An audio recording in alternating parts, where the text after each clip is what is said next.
Good ball. Woof. Oh! How'd you miss that?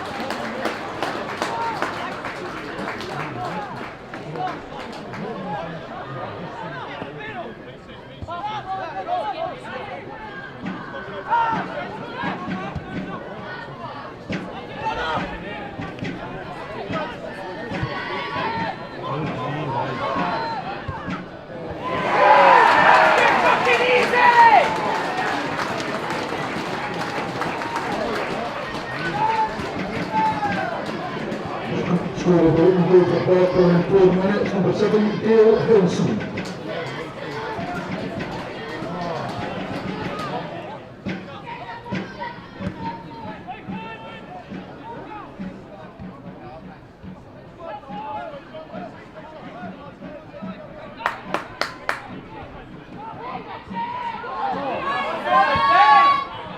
Come on, Ray.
Equalising goal for Dumbarton, 17 minutes, number 11, Bobby Barr.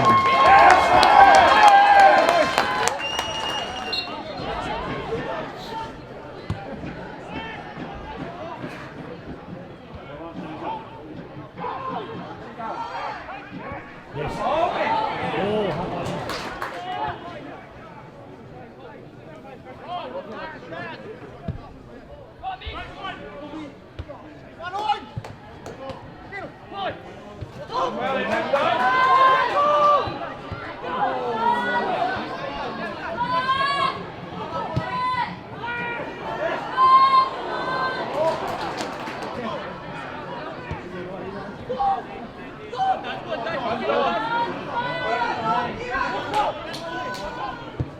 good ball.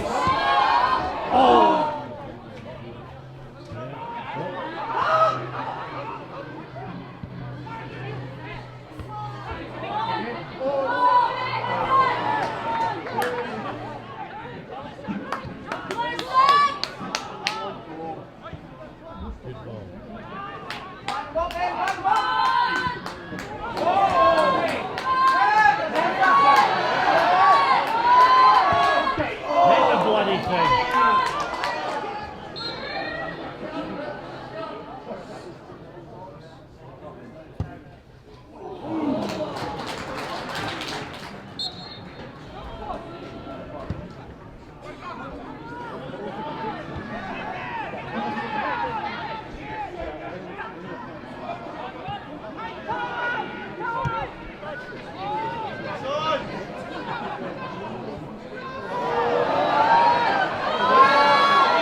Scoring the second goal for Forfar in 57 minutes, number 9, Jum Duffy.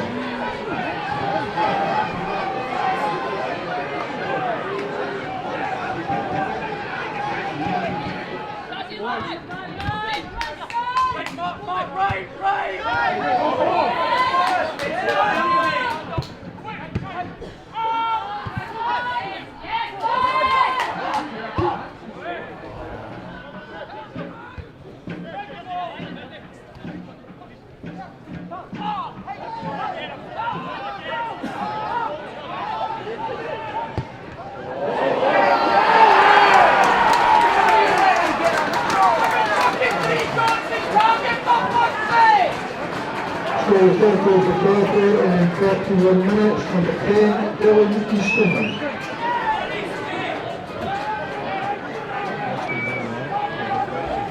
Keep going, come on!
That's it.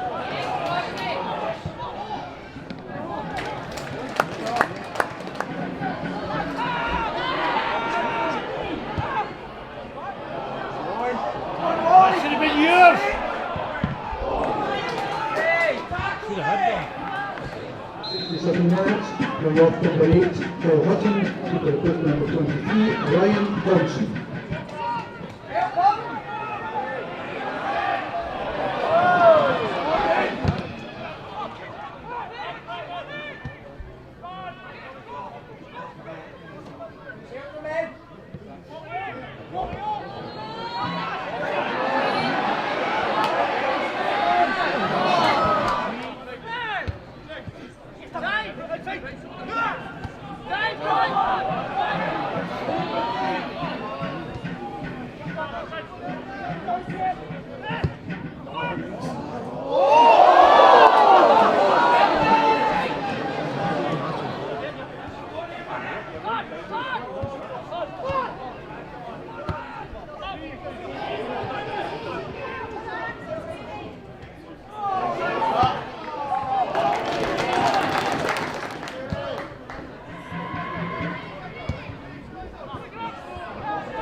Dylan Easton, to the replacement number 14, Murray McIntosh, number 16, Connor Fields, and for Dumbarton, going off number 3, Willie Dyer, to the replacement number 12, Brad Spencer.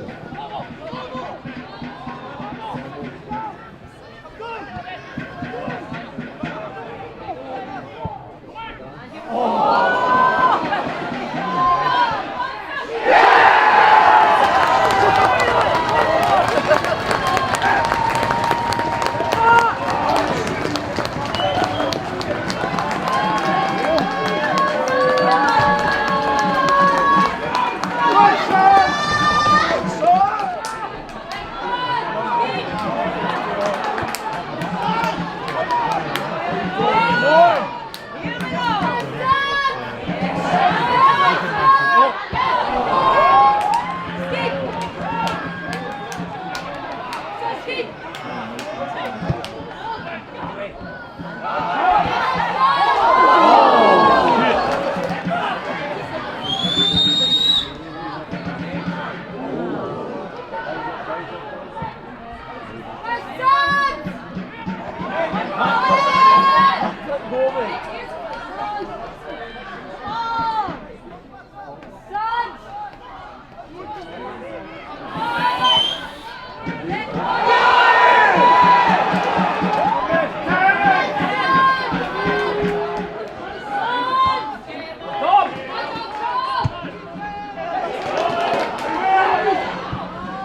not take anything out of the game?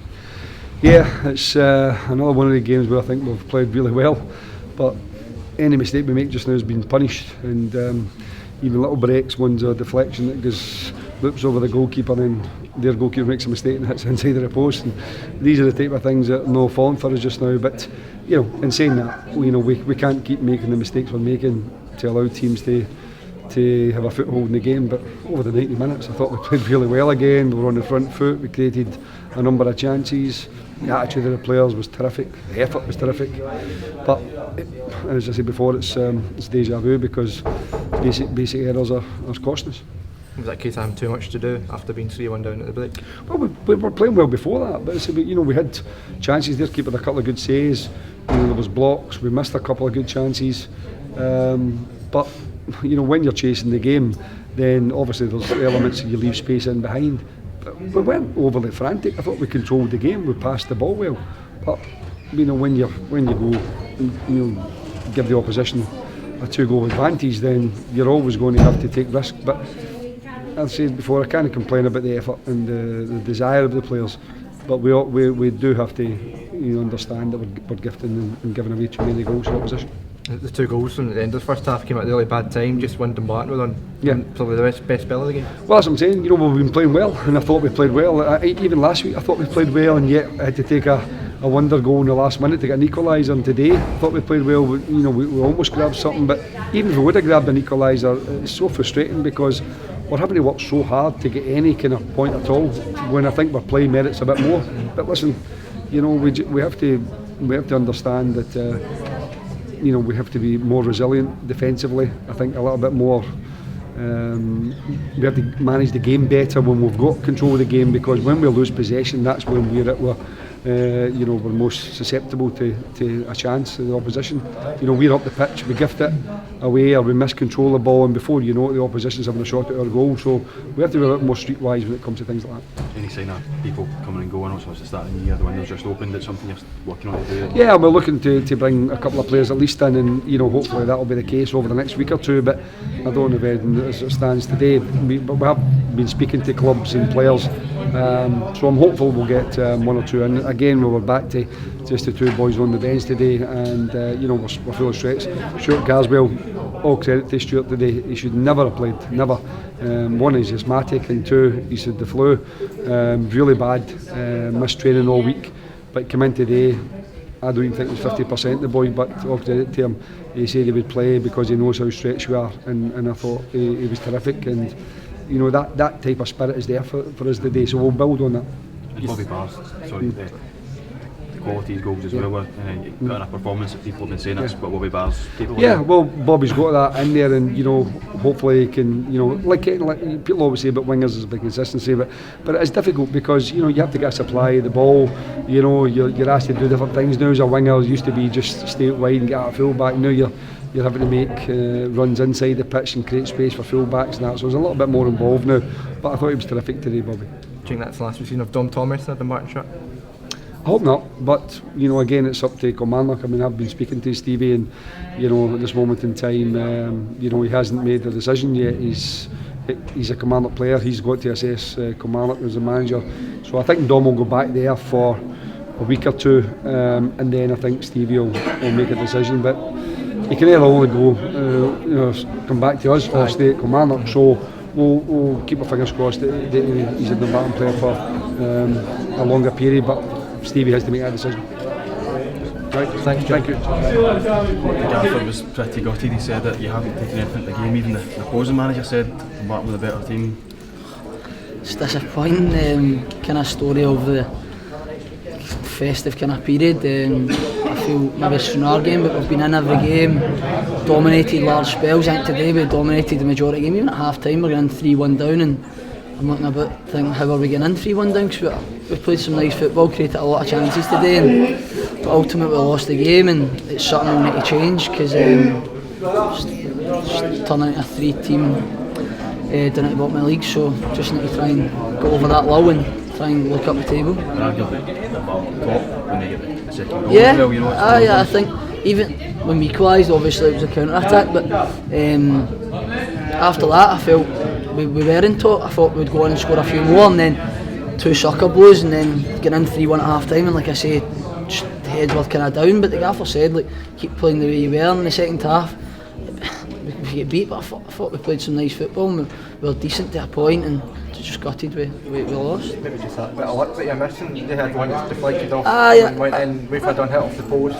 So the gaffer kind of says it, when you're down there it's kind of going against you, like the goalie lets it under him and it hits outside the post and goes wide, that fits up the other end, it probably goes the other side of the post and goes in the net, but small margins, and we just need to rectify it, come in Tuesday night and try and get a massive game up at Breaton next week. We need to go and beat them and like I say, just get up the table and try and go on a run. We need to put a run together if we're going to challenge to get into 4th place. A couple of goals for yourself, so both pretty well taken. Yeah, the first one, I was happy with the first one because it was on a counter attack. I took a touch and decent finish, and the second one I was taking at the back post, it's failed for me. Need to add a few more goals. I've done okay this season, but try and add a few more and contribute to the team. How many's that, Bob? 6, I think. 6. So it's alright after Hingme. But like I say, it means nothing if you're not winning. So I'd rather not score and win 1-0 and go up the road with 3 points. So like I say, just need to try and rectify it next Saturday.